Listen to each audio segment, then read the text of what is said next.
Hello दोस्तों, आप सभी का एक और सवाल में स्वागत है।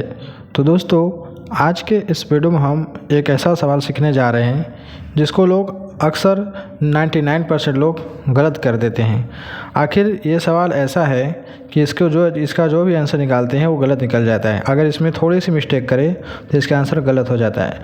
तो आखिर इसका आंसर गलत क्या होता है, लोग कैसे करते हैं और इसका राइट आंसर क्या होगा, उसके बारे में इस वीडियो में हम बात करेंगे। तो चलिए वीडियो को शुरू करते हैं और इसको देखते हैं। तो सबसे पहले हम ये चेक करेंगे कि आखिर लोग इसको गलत कैसे कर देते हैं। ये सवाल है 10 छोटे कोष्ठक में 10 - 6 - 4 कोष्ठक बंद। तो आखिर इसको गलत लोग कैसे कर देते हैं और इसका राइट आंसर क्या होगा। तो चलिए हम देखते हैं।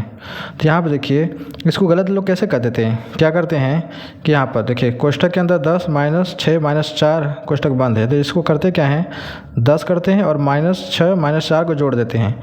तो माइनस माइनस प्लस हो जाता है, तो -10। और इसका आंसर 10 में 10 घटे क्या होता है, 0। ये लोग क्या करते हैं, इसका आंसर बताते हैं। लेकिन ये क्या है, ये आंसर सही नहीं है। ये इसका आंसर 0 नहीं आएगा, ये गलत है। इसका आंसर कुछ और आएगा। वो क्या है, चलिए हम उसके बारे में बात करते हैं। इसमें एक ऐसी चीज़ है जो कि बहुत ही ध्यान देने की बात है। उसके ऊपर देखिए, ये जो लाइन दिख रही है ना, इसका महत्व है। इस तरह के सवालों को हल करने के लिए हमें क्या करना होता है, बोडमास का रूल समझना होता है। BODMAS, बोडमास का रूल। बोडमास का रूल क्या कहता है कि सबसे पहले आप लाइन वाले यानी रेखीय कोष्ठक को हल कीजिए, उसके बाद छोटे कोष्ठक को, फिर मझले कोष्ठक को, उसके बाद बड़े कोष्ठक को हल कीजिए। उसके बाद ऑफ माने कि का को हल कीजिए। इसके बाद होता है डिवीज़न यानी कि भाग को हल कीजिए। इसके बाद मल्टीप्लिकेशन यानी कि गुणे को हल किया जाता है। फिर होता है उसके बाद एडिशन यानी जोड़ को हल किया जाता है। लास्ट में घटाव को हल होता है।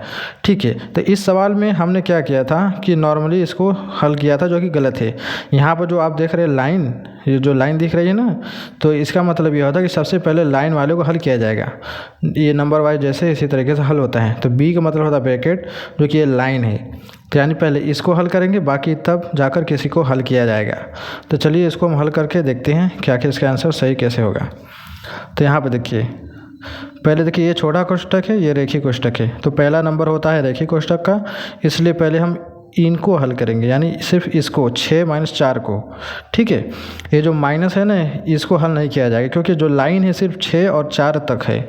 इसके आगे जो माइनस है उसमें लाइन नहीं है, इसलिए सिर्फ ये 6 - 4 को ही पहले हल होगा। ठीक है, तो इसका आंसर क्या होगा, एक कोष्ठक रहेगा, फिर 10 रहेगा और ये माइनस भी साथ में रहेगा। अब सिर्फ ये 6 - 4 को जब हल किया जाएगा तो क्या होगा, 6 में से 4 घटेगा, बचेगा 2।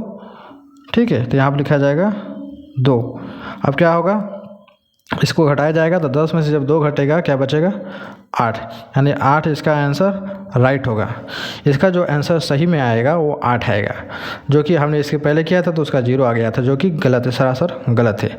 ठीक है, इस तरीके से होता है। चलिए हम एक और सवाल देखते हैं ताकि हमें कोई भी कंफ्यूजन बाकी न रह पाए। यहाँ पर देखिए, हमारा दूसरा सवाल है कि छोटा कोष्ठक के अंदर 5 - 4 - 1 कोष्ठक बंद, और उसके ऊपर क्या है, ये लाइन है। ठीक है, तो अब इसको कैसे कल हल करेंगे, तो इसी तरीके से जिस तरीके से पहला वाला हमने हल किया था। तो सबसे पहले हम क्या करेंगे, कोष्ठक खींचेंगे और 5 यहाँ पर लिखेंगे, और ये जो माइनस में है इसको अब यहाँ पर लिखा जाएगा। अब 4 - 1 को हल किया जाएगा। तो अगर 4 - 1 अगर एक कोष्ठक में है तो जब इसको हल किया जाएगा तो क्या होगा, 4 में से जब 1 घटेगा 3 बचेगा।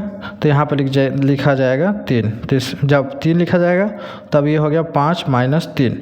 अब जब 5 में से जब 3 घटेगा तो क्या आएगा आंसर, इसका 2 आएगा। यानी जो 2 है इसका आंसर राइट होगा।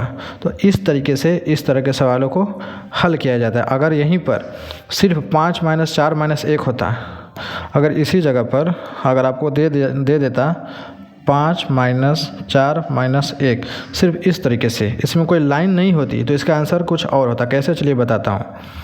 तो इसका क्या आंसर होता, लिखते हैं यहाँ पर 5 और -4 - 1 क्या होता, जुड़ जाता।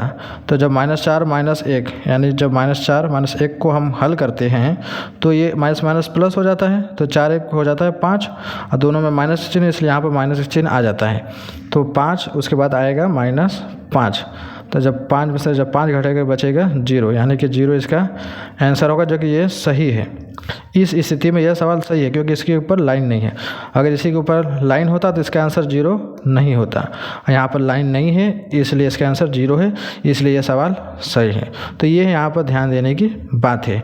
ठीक है, तो चलिए मैं आपको एक होमवर्क देता हूँ, अब उसका आंसर कमेंट बॉक्स में बताइएगा।